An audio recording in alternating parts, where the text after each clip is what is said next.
हमारे कश्मीरी पंडितों में गणेश विसर्जन नहीं होता है। अच्छा, ये मैं पहले क्लियर करूँ। अब कुछ लोगों ने हमसे कहा आज से 3 साल पहले कि हम एक गणेश जी आपको भेजेंगे, तो उसका विसर्जन आप इस व्यवस्था जो हम इसको हम माता भी मानते हैं। तो मैंने उनसे कहा कि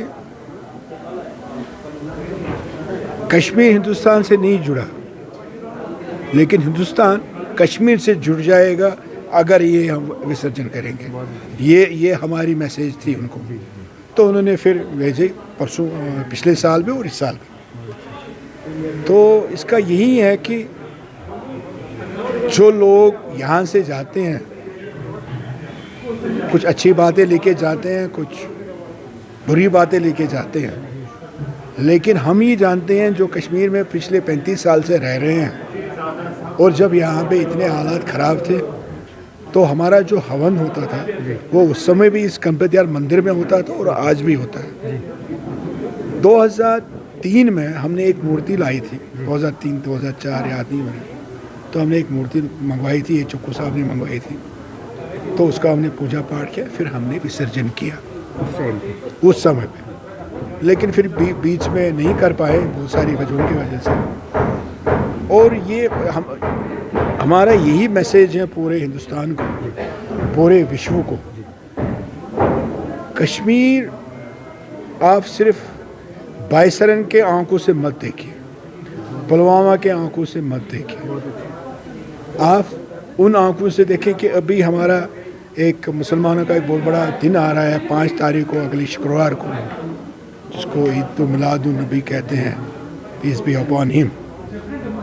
जब पहले 90 से पहले जुलूस निकलते थे मिलाद के, उसमें कश्मीरी पंडित भी शामिल होते थे। आपको मैं एक और चीज़ बताऊँ, 90 से पहले जब मिलाद का जुलूस इस गणपति यार से आता था, तो यहाँ पे हमारा एक पंडित जी हुआ करते थे, वो बेचते थे इत्र, और वो उस जुलूस के लोगों को इत्र छेड़ते थे, छिड़कते थे। ठीक है ना, ये हमारा कल्चर है। ठीक है, हम उसी कल्चर को फिर से रिवाइव करने की कोशिश कर रहे हैं उन लोगों के लिए जो छोटे बच्चे हैं, जो 30 साल के या 25 साल के, जिन्होंने वो कल्चर नहीं देखा जो हमने देखा, जो इन्होंने देखा, तो उन्होंने वो नहीं देखा, तो उसी को हम रिवाइव करने की कोशिश कर रहे हैं। और ये भी है कि लोगों का साथ है कि कभी हमें, क्योंकि आपको पता है कि 2007 में हमने पहला दशहरा बनाया और अभी भी बना रहे हैं। उसमें लोगों में ज़्यादातर 90% मुसलमान लोग ही होते हैं, वो तो सबको पता है। अगर वो नहीं आते तो हमारा दशहरा किसी काम के नहीं होता। तो आज हमारी यही मैसेज है। एक तो ये है कि कश्मीर को हम कभी भी फ़लस्तीन और इजराइल बनने नहीं देंगे। ये क्लियर मैसेज ये आप दिखाएंगे अपने इसमें, हम कभी भी नहीं चाहें, क्योंकि हमने 35 साल जवानी के दिए कश्मीर के लिए, इसी तरह सब लोगों ने दिए।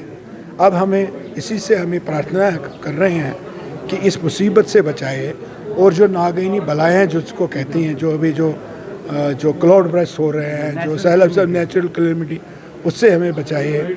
और हिंदुस्तान के गवर्नमेंट को ये हम कह रहे हैं कि जितना भी आप डेवलपमेंट कर रहे हो, चाहे उत्तराखंड में पहाड़ी इलाकों में, उससे पहले उसका एक सर्वे होना चाहिए कि वो स्टेबल है, रहेगा नहीं रहेगा। अभी आप देख लीजिए यहाँ पे जो हमारा चचोटी में जो हमारा एक गांव भी चला गया, ठीक है। अब इसमें ये नहीं देखना कि उसमें कौन मारा गया, एक इंसान मारा गया।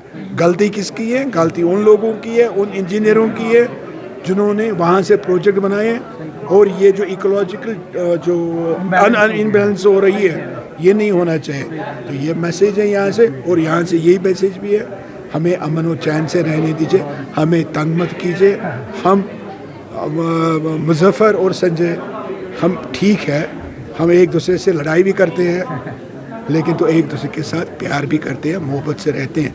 तभी ये 808 परिवार या जो अभी जो 6-7 हज़ार के करीब जो हमें पीएम पैकेज के एम्प्लॉयज़ हैं कश्मीर में, वो तभी सर्वाइव कर रहे हैं। अदरवाइज़ अगर सारे कश्मीरी मुसलमान, जिसको हम अलगाववादी कहेंगे और रोवादी कहेंगे, फंडामेंटलिस्ट करेंगे, हार्डकोर कहेंगे, तो सर्वाइव करना मुश्किल हो जाता। अभी आप देख लें जो हमारा जो अभी शामियाना चल रहा है, जो चल रहा है, वो तो एक मुसलमान ही कर।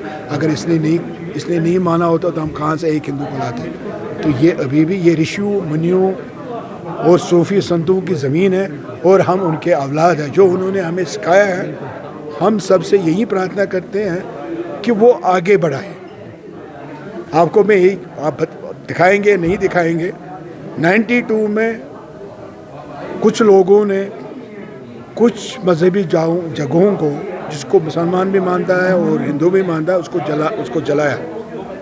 ये ख़त्म करने के लिए कि ऋषिज़म और सूफीज़म नहीं चाहिए यहाँ पे। लेकिन I salute to my mothers, sisters, grandmothers, जिन्होंने उसको ज़िंदा रखा। और आपकी वसासत से ये भी मैं कहना चाहता हूँ कि अपनी औरतों पे जुल्म मत कीजिए, अपनी बहनों पे जुल्म मत कीजिए, उनको अपने साथ ले जाइए, क्योंकि अगर रिवॉल्यूशन आएगी तो उन्हीं की वजह से आएगी। अगर हम अभी कश्मीरियत की बात कर रहे हैं, वो संजय तिक्कू की वजह से नहीं है, वो संजय तिक्कू की माँ की वजह से। Thank you.